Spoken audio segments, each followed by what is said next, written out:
Welcome to the Matthews Report. I'm Sean Matthews, and I've got a great report for you today on one of the most interesting and helpful books I've ever read called The Easy Way to Quit Drinking by Allen Carr. It's a fascinating book that's helped millions of people quit drinking, and he's also got another book called The Easy Way to Quit Smoking using the exact same method, and that book has helped millions of people quit smoking. So I'm going to tell you about the book, the method, and how it's helped me. I randomly came across it about 5 years ago. I was watching a Joe Rogan clip, and a comedian named Nikki Glazer, who's now become a very famous comedian, was talking about this book, and it caught my attention. And I gave this book to so many of my friends, and my friends don't drink anymore. And a lot of them, use Program or other things to supplement, but all I needed was this book, and I was done. Wow. And I'll tell you, I drank every single night of my life, and I never thought I could live without it. I was just like anyone listening that's like, no. You don't understand. All my friends drink. It's my life. It's my social life. It's my work life. It was everything to me. So the first book he wrote is called The Easy Way to Stop Smoking. And it's the same method that he used for the easy way to stop drinking. And it helped millions of people stop smoking. And it was a really big thing about 20, 30 years ago. Lots of celebrities used to talk about how it helped them quit smoking. Here's Ashton Kutcher talking about it on Jay Leno. Well, I'm glad you quit. You feel better? No, I read this book. I read this book by this guy, Allen Carr. Yeah. And it's called The Easy Way to Stop Smoking. And the great thing is while you're reading the book, you get to smoke. Like, he tells you when to light up. He's like, all right, light one now. And you're wait, absolutely. And you get to smoke like all the way through the book. What's this, Philip Morris put this book out? No, this guy's brilliant. And you get to the last page, he's like, all right, light your last one. You're like, I don't know if I want. Like, by the time you get to the end, you're like, I don't know if I want to light it, but okay, if you say so, Alan. And then you're like, savor that last puff. He's like, take the last puff now. And you're like, take the last. And you're like, that was it. You put it out, and then you're just done.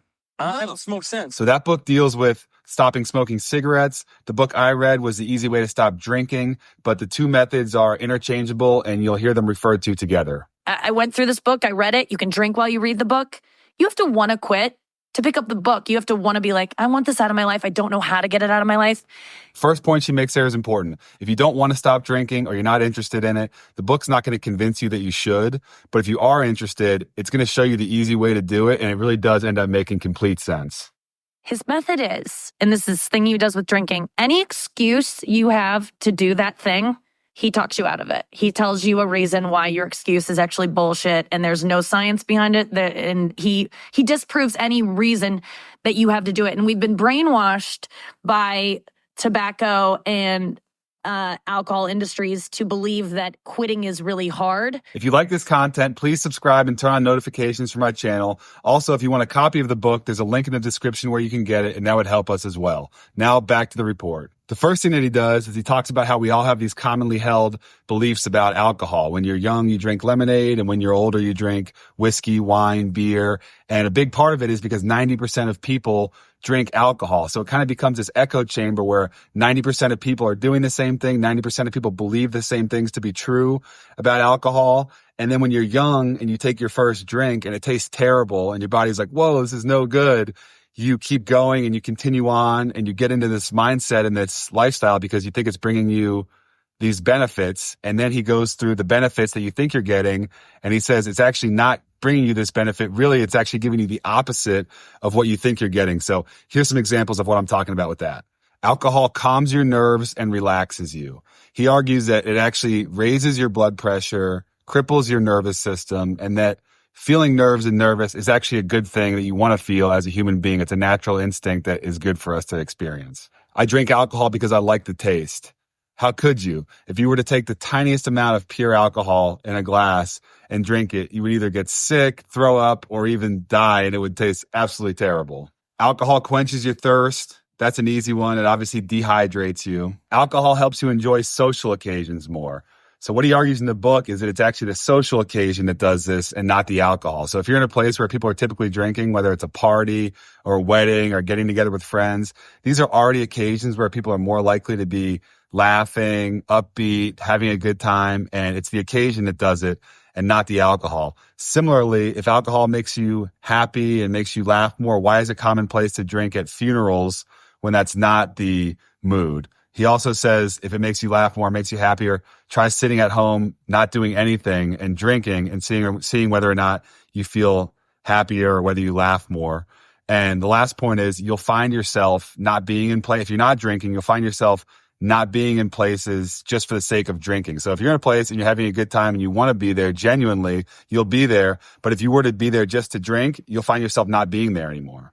He also talks about how it will destroy your immune system. It'll ruin your concentration, your courage, your confidence. It'll take years off your life. It'll cost you hundreds of thousands of dollars, but these are all minor details. The important point that he makes is that it's easy to stop and you will enjoy your life so much more once you do. Here's Allen Carr himself talking about the easy way method. Basically what happens, there are no advances to smoking at all. It's addiction to nicotine. Basically, that prevents people stopping is fear. The fear that they've got to go through some terrible trauma to do it, and that even if they succeed, they'll never enjoy a social game. They won't be able to answer the phone again. Now, we first remove that, make them realize that they will not only be just as happy, but infinitely more so.